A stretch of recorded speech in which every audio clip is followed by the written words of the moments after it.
नमस्कार दोस्तों। भारतीय संविधान एवं राज्य व्यवस्था की एमसीक्यू सीरीज का क्रम निरंतर जारी है आपके अपने यूट्यूब चैनल पॉलिटी गुरुजी में। एमसीक्यू सीरीज के 15 पार्ट पहले यूट्यूब पर अपलोड किए जा चुके हैं। पार्ट 16 जो बिल्कुल सीईटी के लिए बहुत इंपॉर्टेंट रहने वाला है और राष्ट्रपति से संबंधित सारे के सारे एमसीक्यू आपको एक ही क्लास में कवर होने वाले हैं। दोस्तों, टाइम को वेस्ट ना करते हुए पहले प्रश्न पर चलते हैं आज की क्लास में। और आज की क्लास का पहला प्रश्न आपकी स्क्रीन पर दिख रहा है आपको। बहुत अच्छा प्रश्न है। यदि राष्ट्रपति के द्वारा राष्ट्रीय आपातकाल की घोषणा की जाती है तो इस घोषणा को संसद द्वारा कितने माह के भीतर अनुमोदित किया जाना चाहिए? ऑप्शंस आपको दिख रहे होंगे। ऑप्शन ए 6 माह, ऑप्शन बी 3 माह, ऑप्शन सी 2 माह, ऑप्शन डी 1 माह। चारों के चारों ऑप्शंस आप देखें। बात किसकी की जा रही है? आपातकाल की। किसकी की है? आपातकाल की बात की है। और आपातकाल जो है दोस्तों, ये आपातकाल की घोषणा जैसे ही राष्ट्रपति के द्वारा की जाएगी तो इस घोषणा को संसद द्वारा अनुमोदित कितने समय में किया जाना चाहिए, इसको लेकर प्रश्न है। राष्ट्रीय आपातकाल। आपातकाल जब भी आप सुनोगे शब्द को, आपके जहन में 3 आर्टिकल आने चाहिए। अनुच्छेद 352, अनुच्छेद 356, अनुच्छेद 360। क्लियर है? ये 3 जो आर्टिकल हैं ये भारतीय संविधान में किससे रिलेटेड है? आपातकाल से रिलेटेड है। राष्ट्रीय आपातकाल अनुच्छेद 352, 356 राज्यों में आपातकाल। किसमें आपातकाल? राज्यों में आपातकाल। 360 वित्तीय आपातकाल। क्लियर है? अब देखो, राष्ट्रपति जैसे ही आपातकाल की घोषणा करेगा, राष्ट्रीय आपातकाल की, तो संसद के द्वारा 1 माह में उसका अनुमोदन किया जाएगा। इस प्रश्न का राइट आंसर तो हो जाएगा ऑप्शन नंबर डी, 1 माह। लेकिन जब संविधान लागू हुआ, कब हुआ? जब संविधान लागू हुआ था ना, अर्थात बात करें मूल संविधान की, मूल संविधान में दोस्तों ये जो टाइम पीरियड था ये था 2 माह का। कितना था? 2 माह का था। एक अमेंडमेंट होगा कॉन्स्टिट्यूशन में और 44वां संविधान संशोधन होगा। और 44वां संविधान संशोधन 1978 में किया जाएगा। कब किया जाएगा? 1978 में होगा। और 1978 में 44वें संविधान संशोधन के द्वारा जो राष्ट्रीय आपातकाल था वो पहले 2 माह के भीतर अनुमोदित किया जाना चाहिए था, लेकिन उसको घटाकर कितना कर दिया? 1 माह। कितने प्रश्न बन रहे हैं? एक प्रश्न से देखते जाना। एक भी डाउट आपका इस क्लास में रहेगा नहीं, एक तो ये बात। दूसरा, राष्ट्रपति से रिलेटेड सारे के सारे, क्योंकि देखो सीईटी के लिए ये इंपॉर्टेंट तो है ही, लेकिन प्रयास किया गया है कि राष्ट्रपति से सारे रिलेटेड जितने भी एमसीक्यू है ना, वो सारे के सारे आपको इसी क्लास में कवर होंगे और सीईटी के लिए बहुत अच्छी महत्वपूर्ण होने वाली है दोस्तों। तो दोस्त देखेंगे आप, इसका राइट आंसर क्लियर हो गया, 1 माह है। अब इससे और क्या क्या प्रश्न बन सकते हैं बताएं। देखो, बिल्कुल राष्ट्रीय आपातकाल। अब राष्ट्रीय आपातकाल की यहां से पूछी जा सकती है कि जो राष्ट्रीय आपातकाल लगेगा, अगर संसद उसको 1 माह के भीतर अनुमोदित कर देगी तो ये कितने माह के लिए रहेगा? 6 माह के लिए। कितने माह के लिए रहेगा? 6 माह के लिए। और हर 6 माह के बाद इसको अनिश्चित काल के लिए बढ़ाया जा सकता है। अर्थात इसकी अधिकतम अवधि की पूछें तो अधिकतम अवधि क्या है दोस्तों? अधिकतम अवधि क्या है? अनिश्चित है। ये सारे के सारे फैक्ट आपको आपातकाल से याद होने चाहिए। क्लियर है? नेक्स्ट क्वेश्चन देख लें। और नेक्स्ट क्वेश्चन है साथियों, क्या है? राष्ट्रपति के निर्वाचन में कौन भाग नहीं लेता है? आपको 4 दिख रहे हैं, 1 2 3 4। उसके बाद विकल्प देखने हैं। देखो, राष्ट्रपति के निर्वाचन में भाग नहीं लेने वाला देखना है आपको, एक तो ये बात। दूसरा, संसद के दोनों सदनों के निर्वाचित सदस्य, दोनों सदनों की बात हुई है, अर्थात लोकसभा राज्यसभा की। राज्य विधानसभाओं के निर्वाचित सदस्य, राज्य विधान परिषदों के निर्वाचित सदस्य और राज्यसभा के मनोनीत सदस्य। ऑप्शन दे रखे हैं 1, 2 व 3, 2, 3 व 4, 3 व 4 या 2 व 3। आप देखेंगे कि कौन भाग नहीं लेता है, आपको अच्छे से इसका आंसर देना है। देखो, राष्ट्रपति के निर्वाचक मंडल, किसकी बात की है? निर्वाचक मंडल की। प्रश्न का उत्तर देने से पहले थोड़ा सा आप इसको पढ़ लें। निर्वाचक मंडल, निर्वाचन प्रक्रिया अलग है, निर्वाचक मंडल अलग है ना। निर्वाचक मंडल भारतीय संविधान का अनुच्छेद 54, कौन सा आर्टिकल है? अनुच्छेद 54 में निर्वाचक मंडल संबंधी प्रावधान है। निर्वाचक मंडल का मतलब है कि राष्ट्रपति के निर्वाचन में कौन कौन भाग लेगा। अब देखो, लेगा कौन कौन? तो सबसे पहले आपको संसद के जो दोनों सदन हैं, संसद अर्थात एलएस और आरएस, इसके कैसे बताओ, निर्वाचित या मनोनीत? निर्वाचित सदस्य। कैसे? निर्वाचित सदस्य। क्लियर है? निर्वाचित सदस्य। दूसरा, राज्यों पे चलें। राज्यों की जो विधानसभा है, क्या है? केवल ध्यान रखना है, बात विधानसभा की हो रही है, और विधानसभा जब भी होगी तो विधानसभा, राज्यों की जो विधानसभा है ना दोस्तों, ये विधानसभाओं के कौन से सदस्य? निर्वाचित सदस्य, है ना।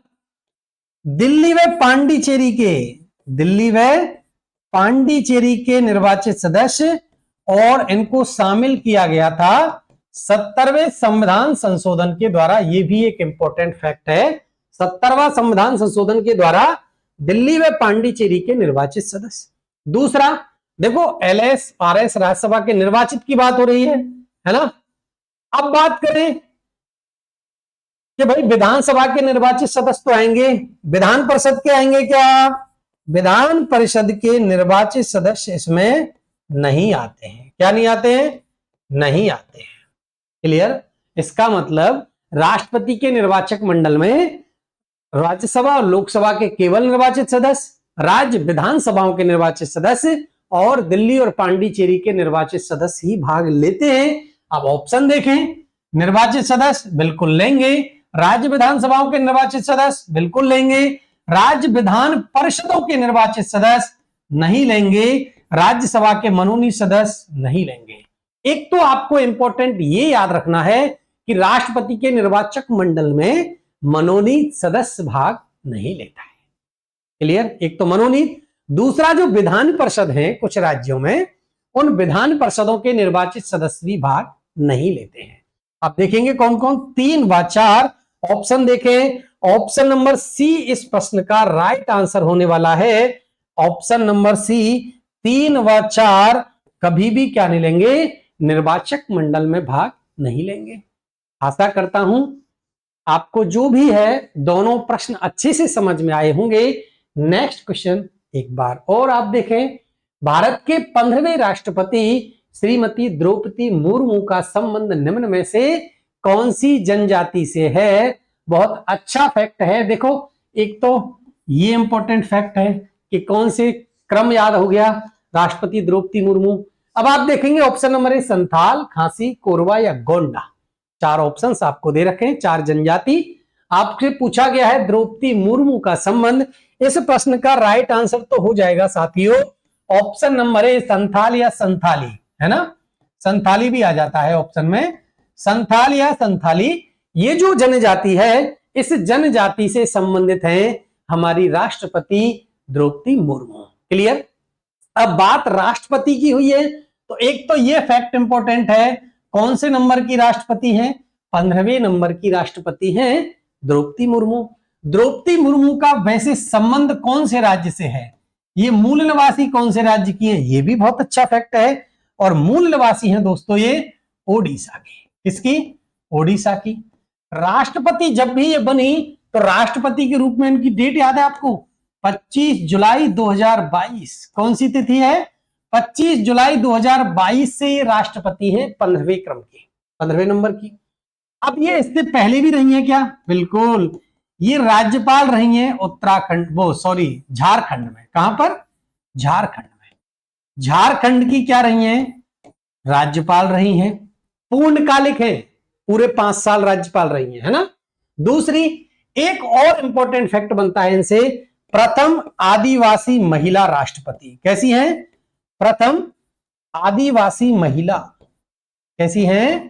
प्रथम आदिवासी महिला राष्ट्रपति हैं भारत की। और अगर महिलाओं में क्रम पूछा जाए तो सेकंड नंबर की द्वितीय महिला कौन सी? सेकंड महिला है।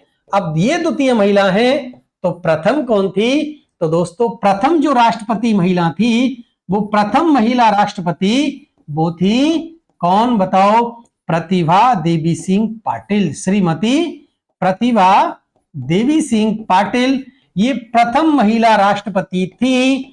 और ये द्रौपदी जो मुर्मू है ये सेकंड नंबर की महिला राष्ट्रपति हैं, लेकिन प्रथम आदिवासी महिला राष्ट्रपति हैं। झारखंड की राज्यपाल रह चुकी हैं, भारत की 15वें नंबर की राष्ट्रपति हैं। 25 जुलाई 2022 को पद ग्रहण करती हैं राष्ट्रपति के रूप में, और इनका संबंध राज्य से है उड़ीसा से। नेक्स्ट क्वेश्चन, भारत का राष्ट्रपति पद ग्रहण करने से पूर्व निम्न में से किसकी शपथ या प्रतिज्ञान लेता है? इंपॉर्टेंट प्रश्न है दोस्तों, बहुत अच्छा प्रश्न है ना, बिल्कुल इंपॉर्टेंट लगा लेना है। राष्ट्रपति की शपथ से प्रश्न पूछा गया है कि जो भारत का राष्ट्रपति है पद ग्रहण से पूर्व निम्न में से किसकी शपथ या प्रतिज्ञान लेता है? क्लियर? श्रद्धा पूर्वक राष्ट्रपति पद का कर्तव्य पालन करूंगा, संविधान और विधि का संरक्षण, प्रतिरक्षण और परिरक्षण करूंगा, भारतीय जनता की सेवा व कल्याण में निरत रहूंगा। अब ये 3 दे रखे हैं, इनमें से आपको चयन करना है। केवल 1 व 2 की शपथ लेता है, केवल 2 व 3 की शपथ लेता है, केवल 1 व 3, या 1, 2 व 3 सभी। आप अच्छे से प्रश्न को पढ़ें, बहुत अच्छा प्रश्न है, ऐसे प्रश्न एग्जाम में पूछे जाते हैं, है ना, इंपॉर्टेंट है। अब देखो थोड़ा सा पहले शपथ से रिलेटेड प्रश्न है, तो शपथ की बात कर ले पहले। तो राष्ट्रपति के शपथ की देखो, अगर पदाधिकारियों की शपथ से कोई अनुसूची पूछे, पहले तो यह प्रश्न बनता है शपथ से, पदाधिकारियों की शपथ। अनुसूची कौन सी में है? अनुसूची में है दोस्तों, अनुसूची 3 में। कौन सी में? अनुसूची 3 में शपथ। लेकिन राष्ट्रपति की शपथ किसकी? राष्ट्रपति की शपथ का उल्लेख, राष्ट्रपति की शपथ, राष्ट्रपति की जो शपथ है वो भारतीय संविधान के अनुच्छेद 60 में है। कौन से में है? अनुच्छेद 60 में है। क्लियर है? अनुच्छेद 60 में है। अब अनुच्छेद 60 के तहत राष्ट्रपति जब शपथ लेगा तो वो निम्न में से किसकी शपथ लेगा, ये प्रश्न है। एक इंपॉर्टेंट फैक्ट शपथ से और क्या बनेगा कि शपथ कौन दिलाता है? बताओ, जो भारत के राष्ट्रपति हैं उनको शपथ कौन दिलाएगा? कौन दिलाएगा? इनको शपथ दिलाएगा सुप्रीम कोर्ट सीजीआई। कौन दिलाएंगे? Supreme court CGI, chief justice of India, Bharat के राष्ट्रपति को शपथ दिलाता है। भारत का जो राष्ट्रपति है कर्तव्य पालन की शपथ लेता है, विधि और संविधान के संरक्षण, प्रतिरक्षण और परिरक्षण की शपथ लेता है, भारतीय जनता की सेवा व कल्याण में निरत रहूंगा, अर्थात भारतीय जनता की सेवा की शपथ लेता है। ऑप्शन नंबर डी इस प्रश्न का राइट आंसर होगा, 1, 2 व 3 सभी। एक और प्रश्न भी बहुत अच्छा बनता है राष्ट्रपति की शपथ से। देखो कैसे प्रश्न बनेगा। क्वेश्चन, निम्न में से राष्ट्रपति किसकी शपथ नहीं लेता है? किसकी शपथ नहीं लेता है? बहुत अच्छा प्रश्न है ना। ऑप्शन ए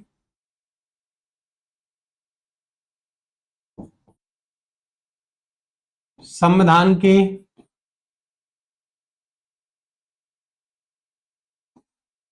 संरक्षण की,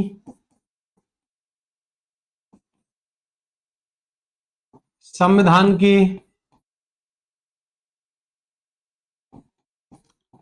संवर्धन की,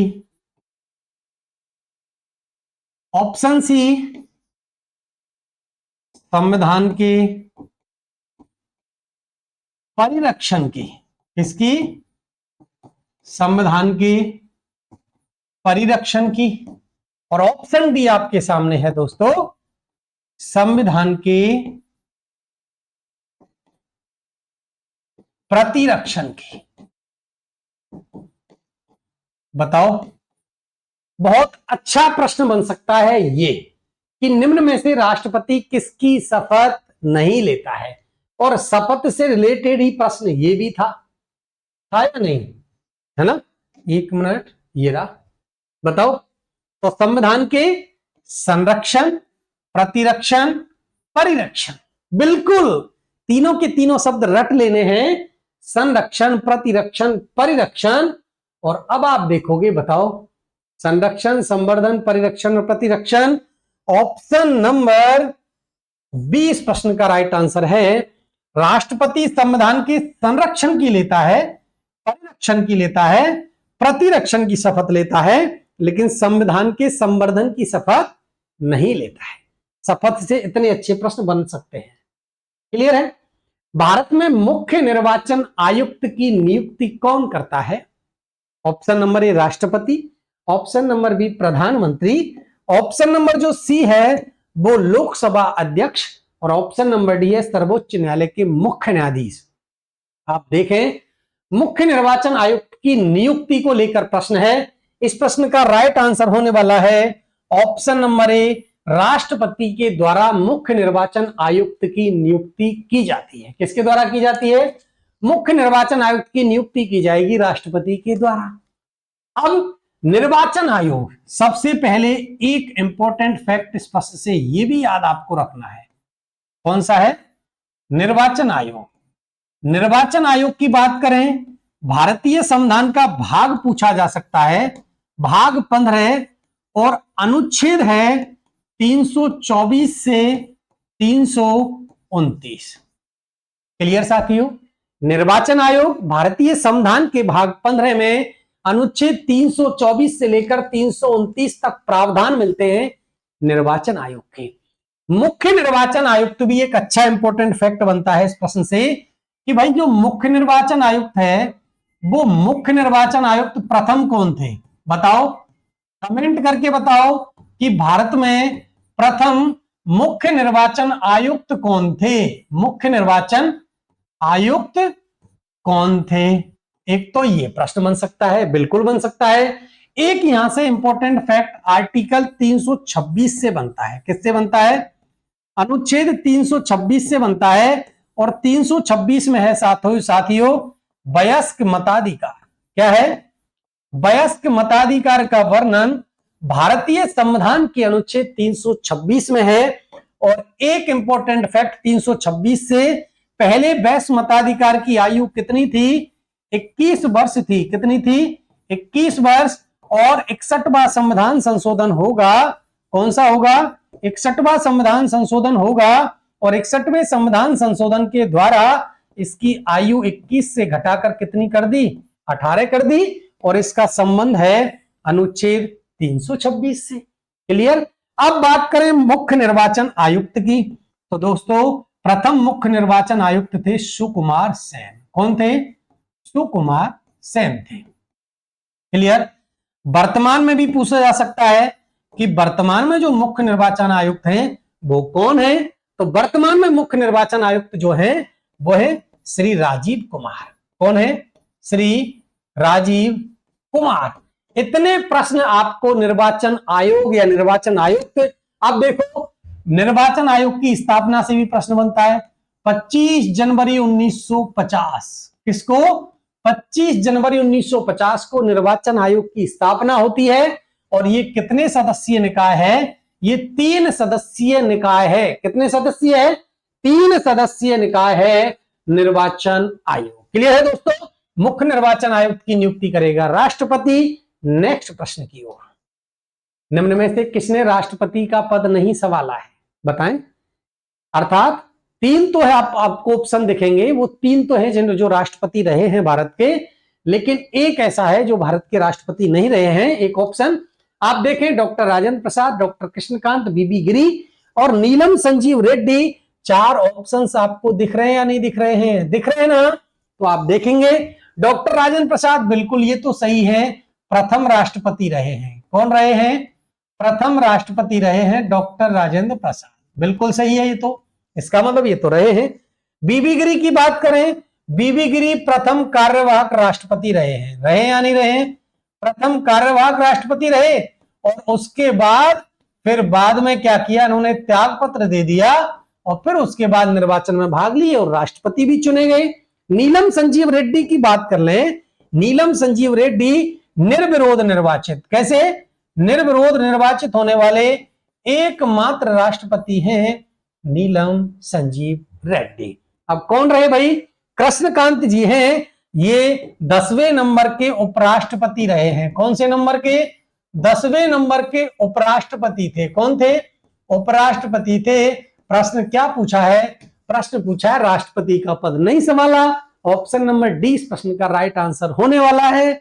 नेक्स्ट क्वेश्चन, भारतीय संविधान में राष्ट्रपति के निर्वाचन की विधि किस देश से ली गई है? ऑप्शंस आपके सामने हैं। Option number A Britain, option number B संयुक्त राज्य अमेरिका, ऑप्शन नंबर सी आयरलैंड और ऑप्शन नंबर डी है ऑस्ट्रेलिया। चारों ऑप्शंस आप देखें और स्रोत की बात की है। किसकी बात की है? स्रोत। जब हमने संविधान के स्रोत पढ़े थे ना, तो मैंने एक एक स्रोत को अच्छे से पढ़ाया है। डिटेल्स वीडियो इसको लेकर अपलोड है यूट्यूब पर, आप कभी भी देख सकते हैं संविधान के स्रोतों से।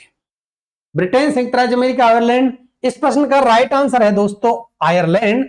आयरलैंड से हमने राष्ट्रपति के निर्वाचन की विधि, कौन सी? निर्वाचन की विधि। अच्छा, निर्वाचन की विधि का वर्णन कौन से अनुच्छेद में है? अनुच्छेद 55 में राष्ट्रपति के निर्वाचन की विधि का उल्लेख है। कौन से आर्टिकल में? अनुच्छेद 55 में। और अनुच्छेद 55 में राष्ट्रपति की विधि है एकल संक्रमणीय मत प्रणाली आनुपातिक प्रतिनिधित्व के आधार पर, है ना? एकल संक्रमणीय मत प्रणाली आनुपातिक प्रतिनिधित्व के आधार पर। और ये प्रणाली हमने ले ली आयरलैंड से। संयुक्त राज्य अमेरिका से हमने ले ली राष्ट्रपति पर महाभियोग की प्रक्रिया। क्या ले ली? राष्ट्रपति पर महाभियोग की प्रक्रिया हमने ले ली, अनुच्छेद 61 में वर्णन मिलेगा। ये ले ली हमने कहां से? संयुक्त राज्य अमेरिका से। नेक्स्ट प्रश्न की बात कर लें और नेक्स्ट क्वेश्चन है, वर्ष 1975 में आपातकाल की घोषणा के समय भारत के राष्ट्रपति कौन थे? आपातकाल की पहले डिटेल्स बता चुका हूं, आपातकाल 352, 356, 360।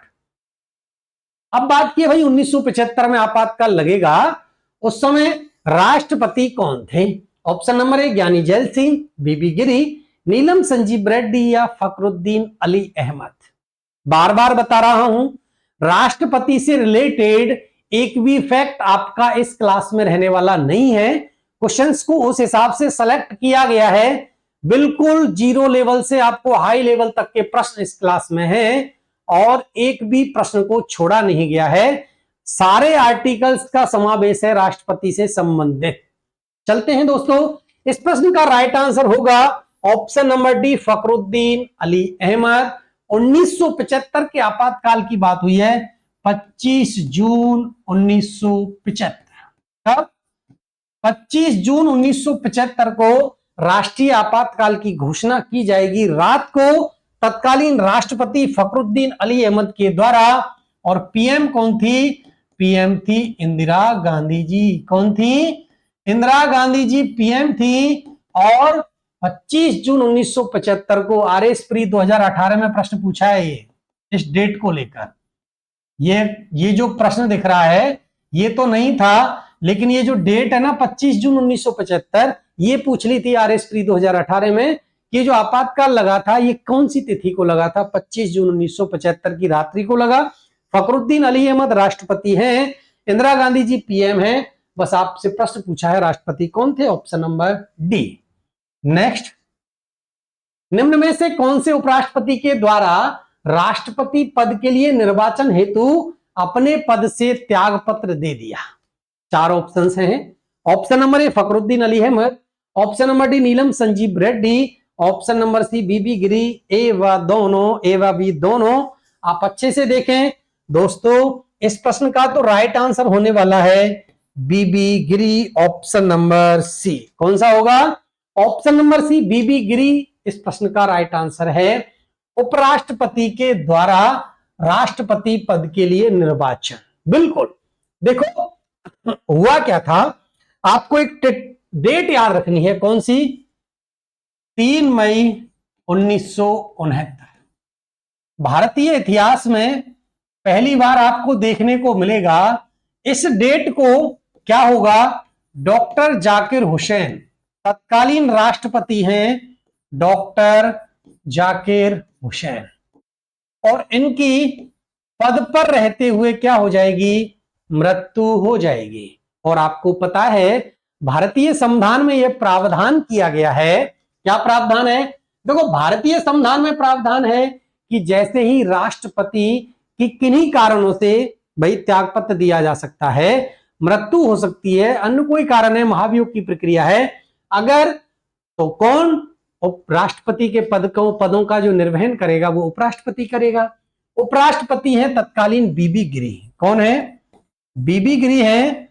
और बीबी गिरी क्या बन जाते हैं? बीबी गिरी बन जाते हैं कार्यवाहक प्रथम राष्ट्रपति। उसके बाद में ये भी क्या देते हैं? त्याग पत्र दे देते हैं। क्या दे देते हैं? त्याग पत्र दे देते हैं। तो राष्ट्रपति का पद रिक्त है, उपराष्ट्रपति का पद रिक्त है, और पहली बार चीफ जस्टिस ऑफ इंडिया, और ये है दोस्तों मोहम्मद हिदायतुल्लाह। उस समय कौन है? सीजीआई मोहम्मद हिदायतुल्लाह हैं। मोहम्मद हिदायतुल्लाह क्या बनेंगे? पहली बार भारत के कार्यवाहक राष्ट्रपति बनेंगे, जो सीजीआई है। ये इतने डेटा आपको इस प्रश्न से क्लियर होने वाले हैं। उपराष्ट्रपति के द्वारा राष्ट्रपति, बिल्कुल, ये जो राष्ट्रपति थे, पहले राष्ट्रपति डॉक्टर जाकिर हुसैन की मृत्यु होगी, पहली बार पद पर रहते हुए पहले राष्ट्रपति हैं। उपराष्ट्रपति बीबी गिरी जी कार्यवाहक राष्ट्रपति बनेंगे, और उसी के बाद ये अपने पद से त्याग पत्र भी दे देंगे, और इसके बाद राष्ट्रपति पद का निर्वाचन खुद लड़ेंगे, और इसके बाद राष्ट्रपति भी बनते हैं बीबी गिरी। नेक्स्ट क्वेश्चन, निम्न में से कौन सी स्थिति में राष्ट्रपति के द्वारा अध्यादेश के माध्यम से कानून बनाया जा सकता है? अध्यादेश को लेकर प्रश्न है। ऑप्शन नंबर ए संसद के दोनों सदनों के सत्र में न होने के दौरान, ऑप्शन नंबर बी संसद की सत्र के दौरान कुछ निर्धारित विषयों पर, ऑप्शन नंबर सी है केवल संघ सूची में निहित विषयों पर, और ऑप्शन नंबर डी है उक्त तीनों में से किसी परिस्थिति में नहीं। इस प्रश्न का जो राइट आंसर होगा ना, वो तो होगा दोस्तों ऑप्शन नंबर ए, संसद के दोनों सदनों के सत्र में ना होने के दौरान। क्लियर है? जब संसद में भाई सत्र नहीं चल रहा हो और तत्काल रूप से किसी कानून की आवश्यकता हो, तो राष्ट्रपति अनुच्छेद 123 में प्रदत्त शक्ति का प्रयोग करेगा। कौन से आर्टिकल? आर्टिकल याद रखना है अध्यादेश से 123। कौन सा है? अनुच्छेद 123 है, और ये अध्यादेश से रिलेटेड है। अध्यादेश जारी करके कानून बनाने की शक्ति है अनुच्छेद 123 में। ये अध्यादेश कब लाया जाएगा? जब संसद के दोनों सदनों के सत्र नहीं हो रहे हों। और आपको पता है भारतीय संविधान का अनुच्छेद 108 क्या कहता है? अनुच्छेद 108 में है कि संसद के दो सदनों के बीच अधिकतम कितना माह? 6 माह से ज्यादा का गैप नहीं होगा, है ना। इसके बाद जैसे ही संसद का सत्र प्रारंभ होगा, ये अध्यादेश केवल और केवल 6 सप्ताह तक वैलिड रहने वाला है। 6 सप्ताह के बाद या तो इस पर कोई विधेयक या कानून, नहीं तो ऑटोमेटिकली समाप्त हो जाता है। क्लियर है दोस्तों? यह अध्यादेश से रिलेटेड है। जब संसद का कोई सत्र नहीं चलेगा तो राष्ट्रपति 123 के तहत क्या लाएगा?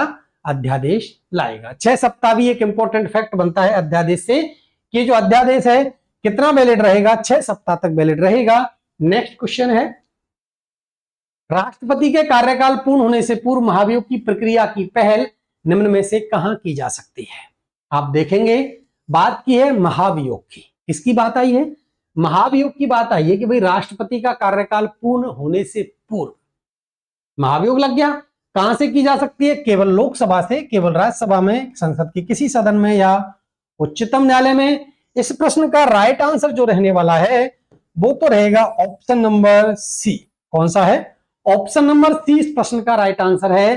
संसद के कोई भी सदन में आप राष्ट्रपति पर महाभियोग की प्रक्रिया को अमल में ला सकते हो, है ना। अब महाभियोग की बात आई है तो महाभियोग की प्रक्रिया का उल्लेख भारतीय संविधान के कौन से अनुच्छेद में है? भारतीय संविधान के अनुच्छेद 61 में। किसमें है? अनुच्छेद 61 में महाभियोग की प्रक्रिया का उल्लेख है। कौन सी का है? महाभियोग की प्रक्रिया का उल्लेख है। और ये जो महाभियोग की प्रक्रिया है हमने कहां से ले ली? अमेरिका के संविधान से ग्रहण की है। ये भी इंपॉर्टेंट फैक्ट है, अमेरिका के संविधान से ले ली। अनुच्छेद 61 में प्रक्रिया का उल्लेख है और जैसे ही महाभियोग लगेगा संसद के किसी भी सदन में ये प्रक्रिया अमल में लाई जा सकती है। राष्ट्रपति को 14 दिन पूर्व सूचित करना पड़ेगा। बिल्कुल 14 दिन पूर्व। कितने दिन पूर्व?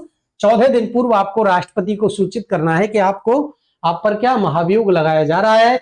इस प्रश्न का राइट आंसर होगा ऑप्शन नंबर सी। इतने फैक्ट आपको महाभियोग से बिल्कुल रट लेने हैं। क्लियर है? नेक्स्ट क्वेश्चन पर चलते हैं दोस्तों। राष्ट्रपति का कार्यकाल हो चुका है। अब बात करें भारत के एकमात्र राष्ट्रपति जो राष्ट्रपति के पद पर 2 बार निर्वाचित हुए। Option number A doctor Rajendra Prasad, V V Giri, Neelam Sanjiva Reddy, Shankar Dayal Sharma. देखते ही आपको क्या याद आ रहा होगा? डॉक्टर राजेंद्र प्रसाद इस प्रश्न का राइट आंसर है या नहीं? बिल्कुल है, क्योंकि डॉक्टर राजेंद्र प्रसाद ही हैं जो सर्वाधिक लंबा कार्यकाल किनका है। अगर देखो सर्वाधिक लंबा कार्यकाल पूछा जाए राष्ट्रपति के रूप में तो आपका आंसर क्या होने वाला है? आपका आंसर रहेगा डॉक्टर राजेंद्र प्रसाद। आपसे पूछा जाए भारत के प्रथम राष्ट्रपति कौन? भारत के प्रथम राष्ट्रपति पूछा जाए, आपका आंसर रहेगा डॉक्टर राजेंद्र प्रसाद। या पूछा जाए एकमात्र राष्ट्रपति जो कितनी बार चुने गए, जो 2 बार राष्ट्रपति निर्वाचित हुए, डॉक्टर राजेंद्र प्रसाद। ये 3 फैक्ट हैं राजेंद्र प्रसाद से राष्ट्रपति के रूप में। यूं तो राजेंद्र प्रसाद संविधान सभा के प्रथम स्थायी अध्यक्ष भी थे, यही तो थे। अब बीबी गिरी की बात आई है तो बीबी गिरी का बार बार जिक्र आ रहा है। ये जो बीबी गिरी है ना, ये प्रथम कार्यवाहक है। कौन है? प्रथम कार्यवाहक राष्ट्रपति के रूप में कौन है? बीबी गिरी है। डॉक्टर जाकिर हुसैन की मृत्यु होगी पद पर रहते हुए और बीबी गिरी उपराष्ट्रपति हैं, प्रथम कार्यवाहक राष्ट्रपति बनेंगे। नीलम संजीव रेड्डी निर्विरोध निर्वाचित होने वाले। कैसे? ये दोस्तों निर्विरोध निर्वाचित हुए हैं। कैसे हुए हैं? निर्विरोध निर्वाचित हुए हैं। क्लियर है? इतने सारे फैक्ट आपको याद रखने हैं। अब देखो भारतीय संविधान में भी इस प्रक्रिया के बारे में पढ़ लें कि भाई ये जो 2 बार राष्ट्रपति निर्वाचित हुए ये राजेंद्र प्रसाद, ऐसा भारतीय संविधान में उल्लेख है क्या? तो देखो भारतीय संविधान का अनुच्छेद 57 कौन सा है? भारतीय संविधान का अनुच्छेद 57 है। अनुच्छेद 57 पुनः निर्वाचन से संबंधित है। किससे है? पुनः निर्वाचन से। क्लियर है? अब देखो यहां से एक अच्छा प्रश्न बन सकता है कि भारतीय संविधान के अनुच्छेद 57 में वर्णित प्रक्रिया के तहत भारत का जो राष्ट्रपति है अधिकतम कितनी बार राष्ट्रपति बन सकता है? 1 बार, 2 बार, 3 बार, 4 बार, या संविधान में उल्लेख नहीं है? तो आपको बिल्कुल दिमाग में बिठा लेना है दोस्तों कि भारतीय संविधान में ऐसी कोई प्रक्रिया का उल्लेख नहीं है कि आप अधिकतम कितनी बार राष्ट्रपति पद पर निर्वाचित हो सकते हो। तो आपका आंसर क्या होने वाला है इस प्रश्न का? अगर यह प्रश्न पूछा जाए कि संविधान में अधिकतम कितनी बार किसी को राष्ट्रपति बनाने की प्रक्रिया का उल्लेख है, आपका आंसर हो जाएगा प्रक्रिया का उल्लेख नहीं है या इस पर संविधान मौन है। देखो अमेरिका का जो संविधान है ना, अमेरिका में इसकी अधिकतम तय की गई है कि एक व्यक्ति को अधिकतम कितनी बार, 2 बार राष्ट्रपति पद पर निर्वाचन होने का अधिकार है। लेकिन भारतीय संविधान में ऐसा कोई उल्लेख नहीं है। लेकिन डॉक्टर राजेंद्र प्रसाद एकमात्र ऐसे राष्ट्रपति हैं जो कितनी बार, 2 बार भारत के राष्ट्रपति रहे हैं। नेक्स्ट क्वेश्चन सुमेलित करना है। एक साइड आर्टिकल्स दे रखे हैं और दूसरी साइड क्या दे रखे हैं दोस्तों? दूसरी साइड है आपके लिए उनमें संबंधित क्या है, उनसे रिलेटेड प्रावधान दे रखे हैं। आपको मिलान करना है। कैसे मिलान करोगे? अनुच्छेद 52 का आपको पता है, अनुच्छेद 52 में उल्लेख है कि भारत में एक राष्ट्रपति होगा। अनुच्छेद 53 की बात करें तो ये कार्यपालिका शक्ति राष्ट्रपति में निहित होंगी, अर्थात राष्ट्रपति कार्यपालिका का प्रमुख ये प्रधान होगा। अनुच्छेद 13, अनुच्छेद 60 राष्ट्रपति की शपथ का वर्णन है और अनुच्छेद 61 में है राष्ट्रपति पर महाभियोग की प्रक्रिया का उल्लेख। अब आप मिलान करें, पहले का मिलान डी से करना है, पहले का मिलान ए से हो रहा है, गलत है। पहले का डी, पहले का डी, पहले का डी बिल्कुल सही है। दो का मिलान सी से करना है, दो का सी, ये तो भी हो रहा है, ये भी गलत है। दो का सी, दो का सी। तीन का मिलान करना है 60 का ए से, ये रहा 60 का ए। ऑप्शन नंबर सी इस प्रश्न का राइट आंसर होने वाला है। अनुच्छेद 52 में भारत में एक राष्ट्रपति होगा। 53 में समस्त कार्यपालिका शक्ति जो संघ की है वो राष्ट्रपति में निहित होंगी। अनुच्छेद 60 में राष्ट्रपति की शपथ का उल्लेख है। अनुच्छेद 61 में राष्ट्रपति पर महाभियोग की प्रक्रिया का उल्लेख है। नेक्स्ट क्वेश्चन दोस्तों, यदि भारत में राष्ट्रपति का पद रिक्त हो, एक इंपॉर्टेंट क्वेश्चन है, बिल्कुल लगा लेना है। ऐसे एग्जाम में प्रश्न पूछकर एग्जामिनर आपको कंफ्यूज करेगा। आपको बिल्कुल कंफ्यूज नहीं होना है, क्योंकि आपको तो सिलेक्शन लेना है ना, तो बिल्कुल एक एक फैक्ट रट के जाना है राष्ट्रपति से रिलेटेड। यदि भारत में राष्ट्रपति का पद रिक्त है तो उपराष्ट्रपति अपना त्यागपत्र किसको संबोधित करेगा? राष्ट्रपति को, उपराष्ट्रपति को, सर्वोच्च न्यायालय के मुख्य न्यायाधीश को, लोकसभा अध्यक्ष को या प्रधानमंत्री को? आप देखें, देखो राष्ट्रपति का पद रिक्त है, क्लियर। उल्लेख क्या मिलता है? उल्लेख मिलता है कि देखो राष्ट्रपति का पद जैसे रिक्त होगा, क्या होगा, किन्हीं कारणों से रिक्त होगा, तो उपराष्ट्रपति कर्तव्य निर्वहन करेगा। क्लियर है? अधिकतम 6 माह तक, और 6 माह में तो आपको क्या कराने पड़ेंगे? चुनाव कराने पड़ेंगे। इसका मतलब उपराष्ट्रपति ही क्या है? राष्ट्रपति है। अब उपराष्ट्रपति अपना त्याग पत्र देगा। उपराष्ट्रपति भी क्या चाहे? त्याग पत्र देना चाहे, तो आप बताओ।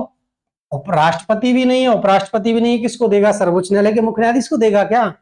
लोकसभा अध्यक्ष को देगा या प्रधानमंत्री को देगा? ये नीचे के तीनों बिल्कुल गलत। तीनों क्या, चारों गलत है। इस प्रश्न का राइट आंसर होगा राष्ट्रपति को। अब आपका क्वेश्चन होगा सर पहले ही दे रखी है कंडीशन, राष्ट्रपति का पद रिक्त है, तो दोस्तों जब भी कोई त्याग पत्र देता है ना, क्या देता है? त्याग पत्र देता है, वो कोई व्यक्ति को नहीं देता बल्कि पद को देता है। किसको संबोधित करेगा? पद को संबोधित करेगा।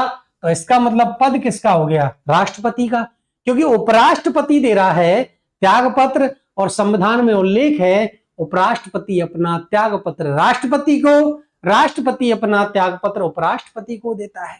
क्लियर है? तो उपराष्ट्रपति अपना त्याग पत्र संबोधित करेगा राष्ट्रपति को। ऑप्शन नंबर ए इस प्रश्न का राइट आंसर है। चलें नेक्स्ट क्वेश्चन। राष्ट्रपति के निर्वाचन में महिला अभ्यर्थियों के संबंध में असत्य कथन को छांटना है। महिला अभ्यर्थियों से रिलेटेड सारे के सारे आपको ऑप्शंस दिख रहे हैं 4। श्रीमती प्रतिभा देवी सिंह पाटिल भारत के राष्ट्रपति के रूप में निर्वाचित होने वाली पहली महिला। इंपॉर्टेंट फैक्ट है, बिल्कुल राइट है ये तो। राष्ट्रपति पद हेतु निर्वाचन लड़ने वाली, इलेक्ट होने वाली नहीं, राष्ट्रपति पद के लिए अगर किसी ने निर्वाचन लड़ा है ना, वो महिला है श्रीमती कृष्णा कुमारी चटर्जी। बिल्कुल सही है। बात करें राष्ट्रपति पद पर अब तक निर्वाचन लड़ने वाली कुल 7 महिलाएं। बात बार बार आ रही है, इलेक्ट होने वाली, निर्वाचन लड़ने वाली। पहली निर्वाचन लड़ने वाली महिला थी श्रीमती कृष्णा कुमार चटर्जी, और अब तक कुल 7 महिलाएं हैं जिन्होंने क्या है, राष्ट्रपति के लिए चुनाव लड़ा है। डी में है राष्ट्रपति के रूप में निर्वाचित होने वाली दूसरी महिला श्रीमती द्रौपदी मुर्मू है। बिल्कुल है, जिन्होंने भारत की 16वीं राष्ट्रपति के रूप में शपथ ली है। बिल्कुल भाई, ये तो गलत हो गया, यहां तक तो सही था ये, बिल्कुल दूसरी महिला है, लेकिन यहां ये गलत हो गया क्योंकि ये 15वें कौन से हैं? 15वें राष्ट्रपति है। 25 जुलाई 2022 को पद ग्रहण किया जाता है 15वें राष्ट्रपति के रूप में द्रौपदी मुर्मू के द्वारा। ऑप्शन नंबर डी असत्य कथन है, तो इस प्रश्न का राइट आंसर हो जाएगा ऑप्शन नंबर डी।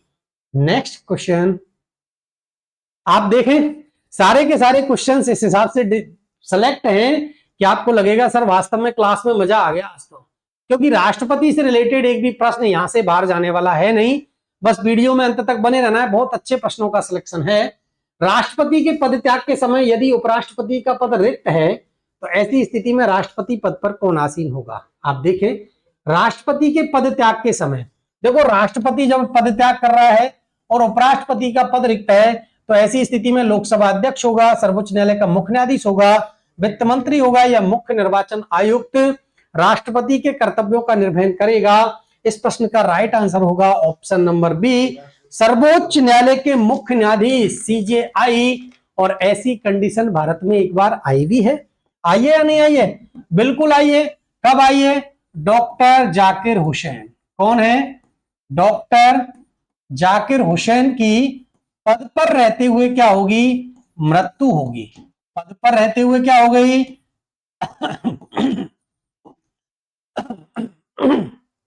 मृत्यु हो गई। और मृत्यु कब हुई?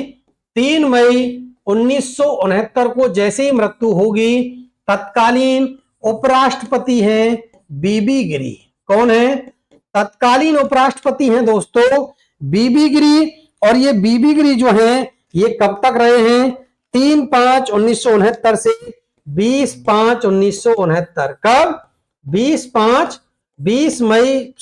जुलाई। कब तक रहे हैं?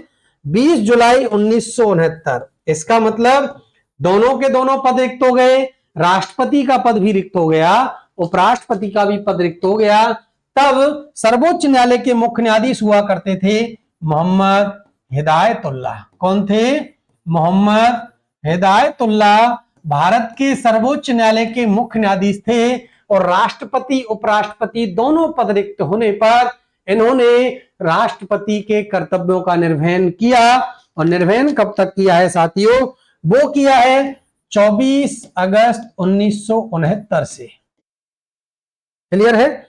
20 जुलाई से 24 अगस्त 1969 तक, है ना प्रारंभ। क्योंकि 20 जुलाई 1969 तक तो कौन थे? ये थे। 3 मई 1969 से 20 जुलाई तक तो ये रहे।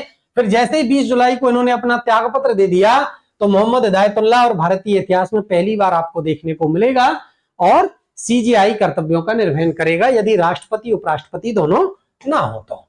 नेक्स्ट क्वेश्चन, निम्न में से कौन से संविधान संशोधन के द्वारा लोकसभा में 2 एंग्लो इंडियंस को राष्ट्रपति के द्वारा मनोनीत करने की प्रक्रिया को समाप्त कर दिया गया है? बताएं, अच्छे से देखें, बहुत अच्छा प्रश्न है। देखो पहले प्रावधान था लेकिन अब वर्तमान में समाप्त कर दिया गया है। 101, 102, 103 या 104। इस प्रश्न का राइट आंसर होगा 104वां संविधान संशोधन के द्वारा जो 2 एंग्लो इंडियंस को अनुच्छेद 331, कौन सा था? अनुच्छेद 331 था। और अनुच्छेद 331 के तहत राष्ट्रपति लोकसभा में अगर एंग्लो इंडियंस का उचित प्रतिनिधित्व नहीं है तो 2 एंग्लो इंडियंस को क्या करता था? मनोनीत कर सकता था। इस प्रावधान को वर्तमान में क्या कर दिया है? समाप्त कर दिया है। लोकसभा में कितने? 2। तो राज्यसभा में थे क्या? बिल्कुल थे सर। राज्यसभा में कितने थे? तो दोस्तों राज्यसभा में कितने सदस्यों को मनोनीत करता है? राज्यसभा में अनुच्छेद 80 का खंड 3 है। अनुच्छेद 80 के खंड 3 में प्रदत्त शक्ति का प्रयोग करते हुए कितने? 12 सदस्यों को मनोनीत करता है। साहित्य विज्ञान और कला के क्षेत्र में 12 सदस्य मनोनीत होंगे। राज्यसभा में 2 सदस्य हुआ करते थे लोकसभा में, लेकिन 104वां संविधान संशोधन होगा और इसके द्वारा इस प्रक्रिया को क्या कर दिया है? समाप्त कर दिया है। नेक्स्ट क्वेश्चन दोस्तों, राष्ट्रपति की क्षमादान की शक्तियां भारतीय संविधान के कौन से अनुच्छेद में प्रदान की गई हैं? अनुच्छेद 70, अनुच्छेद 71, अनुच्छेद 72, अनुच्छेद 73। चारों ऑप्शंस को आप अच्छे से देखें, चारों के चारों ऑप्शंस अच्छे हैं। 70 में है, 71 में है, 72 में है, 73 में है। इस प्रश्न का जो राइट आंसर होने वाला है वो तो होगा अनुच्छेद 72। अनुच्छेद 72 में 5 प्रकार की, कितनी? 5 प्रकार की क्षमादान की शक्तियां प्रदान की गई हैं अनुच्छेद 72 में। साथ में कुछ आर्टिकल आए हैं तो इनके बारे में पढ़ लें, 70 के बारे में, 71 के बारे में और 73 के बारे में। 70 में है देखो राष्ट्रपति के कार्यों का निर्वहन। क्या है? 70 में तो है राष्ट्रपति के कार्यों का निर्वहन, है ना। 71 में क्या है? 71 में है दोस्तों जैसे ही कोई राष्ट्रपति से उपराष्ट्रपति से रिलेटेड कोई अगर इलेक्शन को लेकर विवाद है तो विवाद का निपटारा करेगा सुप्रीम कोर्ट। कौन करेगा? Supreme court. 72 हमने पढ़ लिया। 72 में क्या है? क्षमादान की शक्तियां हैं, और क्षमादान की शक्ति कितनी है? 5 है। और 73 में है संघ की कार्यपालिका शक्ति का विस्तार। कौन सा है? संघ की कार्यपालिका जो शक्ति है ना, उस कार्यपालिका शक्ति का क्या विस्तार किया गया है, यह है आपका अनुच्छेद 73। इस प्रश्न का राइट आंसर होने वाला क्षमादान की शक्तियां भारतीय संविधान के अनुच्छेद 72 में वर्णित है। राष्ट्रपति के निर्वाचन से उत्पन्न विवादों की जांच एवं निपटारा निम्न में से कौन करेगा? अभी प्रश्न आया था अनुच्छेद से रिलेटेड, तो आपको मैंने बताया था राष्ट्रपति के निर्वाचन से उत्पन्न विवादों की जांच ऑप्शन नंबर प्रधानमंत्री, उच्चतम न्यायालय, लोकसभा अध्यक्ष या मुख्य निर्वाचन आयुक्त। आप बताएं। इस प्रश्न का राइट आंसर होगा उच्चतम न्यायालय। क्या होगा?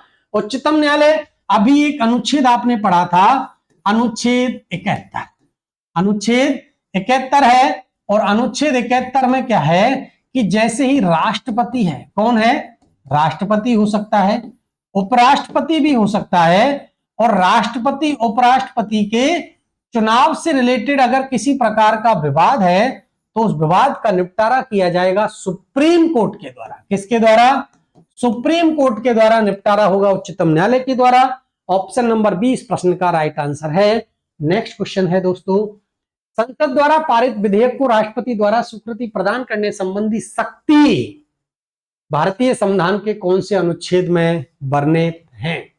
अनुच्छेद 108, अनुच्छेद 110, अनुच्छेद 111 है, अनुच्छेद 112 है। देखें चार ऑप्शंस को। बहुत अच्छा प्रश्न है, क्योंकि अब तक आपने जो पढ़ा है ना, वो पढ़ा है दोस्तों निषेध अधिकार या वीटो शक्ति। निषेध अधिकार और वीटो शक्ति नाम का कोई उल्लेख भारतीय संविधान में नहीं है। भारतीय संविधान में है संसद द्वारा पारित विधेयक को राष्ट्रपति द्वारा स्वीकृति प्रदान करने संबंधी शक्ति, अर्थात स्वीकृति दे नहीं दे ये राष्ट्रपति के विवेक पर निर्भर करता है। तो जो स्वीकृति देने संबंधी शक्ति है, जिनको आप क्या बोलते हो? Veto power. क्या बोलते हो? वीटो पावर भी बोलते हैं, या बोलते हैं निषेध अधिकार शक्ति। क्या बोलते हैं? निषेध अधिकार शक्ति। लेकिन निषेध अधिकार है ना, निषेध अधिकार शक्ति है ना, ये जो है ये भारतीय संविधान के अनुच्छेद 111 है। तो इस प्रश्न का राइट आंसर तो होने वाला है कौन सा? अनुच्छेद 111 राइट आंसर है कि अनुच्छेद 111 में वीटो पावर या विशेष अधिकार निषेध अधिकार शक्ति है। कैसी है? निषेध अधिकार शक्ति है। कितने प्रकार की निषेध अधिकार शक्ति है? तो देखो भारतीय संविधान राष्ट्रपति को 3 प्रकार की निषेध अधिकार शक्ति प्रदान करता है। कितने प्रकार की? 3 प्रकार की वो करता है ना। निलंबन, सबसे पहले जेबी वीटो है। कौन सी है? जेबी वीटो है। क्लियर? एक है निलंबनकारी वीटो। कौन सी? निलंबनकारी वीटो। और एक है पूर्ण आत्यांतिक। कौन सी है? पूर्ण आत्यांतिक वीटो। ये 3 प्रकार की वीटो पावर भारतीय संविधान के अनुच्छेद कौन सा है? अनुच्छेद 111 में प्रदान की गई है।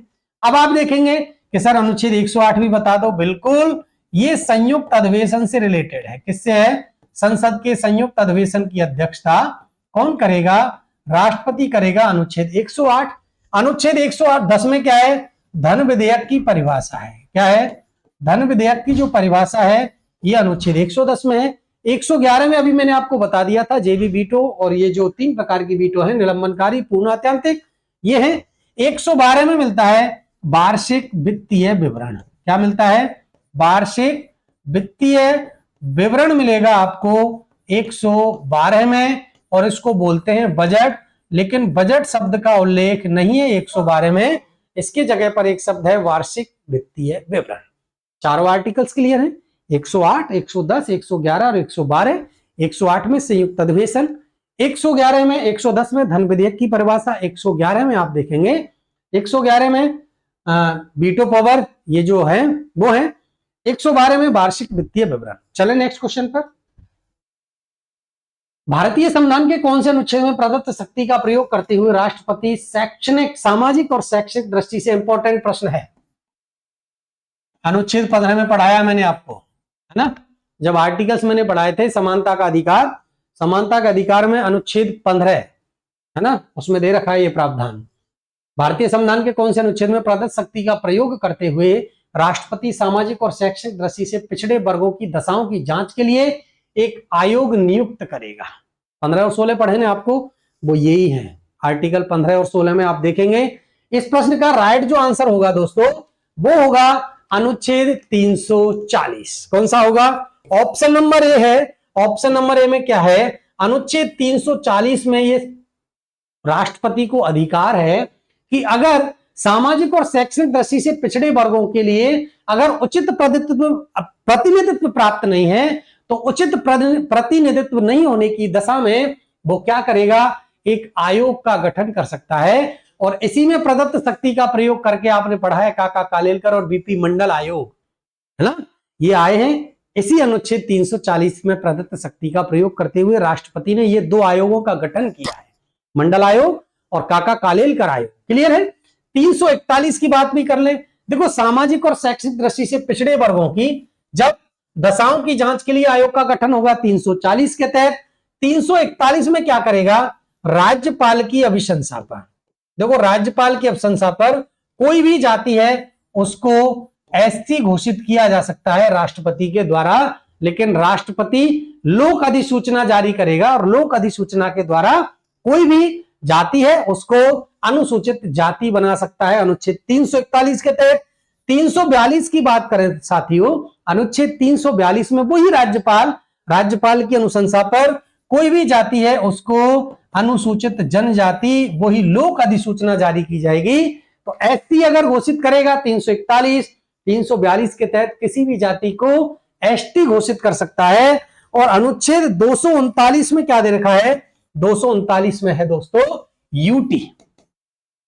केंद्र शासित प्रदेशों का जो प्रशासक है या केंद्र शासित प्रदेशों का जो प्रशासन चलाया जाएगा वो किसके द्वारा चलाया जाएगा? अनुच्छेद 239 में वर्णन मिलता है राष्ट्रपति के द्वारा। आशा करता हूं सारे के सारे आर्टिकल्स आपको क्लियर हो रहे हैं ना। नेक्स्ट क्वेश्चन चले दोस्तों, और नेक्स्ट क्वेश्चन है लोकसभा के निर्वाचन हेतु अधिसूचना निम्न में से किसके द्वारा जारी की जाती है? आप देखें, लोकसभा के निर्वाचन की अधिसूचना ऑप्शन नंबर ए निर्वाचन आयोग जारी करेगा, सर्वोच्च न्यायालय का मुख्य न्यायाधीश जारी करेगा, राष्ट्रपति जारी करेगा या मुख्य निर्वाचन आयुक्त जारी करेगा? इस प्रश्न का राइट आंसर होगा ऑप्शन नंबर सी, लोकसभा के निर्वाचन की अधिसूचना साथियों राष्ट्रपति के द्वारा जारी की जाती है। साथियों, ये थे राष्ट्रपति से संबंधित महत्वपूर्ण कुछ प्रावधान जिनको मैं एमसीक्यू के रूप में आपके सामने मैंने पेश किया। मेरा प्रयास था कि मैं कुछ और बेहतरीन आपको अच्छे से तरीके से पढ़ा सकूं, तो मेरे द्वारा पूरा प्रयास किया जा रहा है साथियों। पॉलिटी की जो एमसीक्यू जो यूपी पुलिस और सीटी को बेस लेकर हमने जो मेहनत की जा रही है, आपको साथियों अपने फ्रेंड्स के साथ इसको ज्यादा से ज्यादा शेयर करना है। मिलता हूं नेक्स्ट वीडियो में कुछ नए एमसीक्यू के साथ, तब तक के लिए आप सभी को बहुत बहुत धन्यवाद।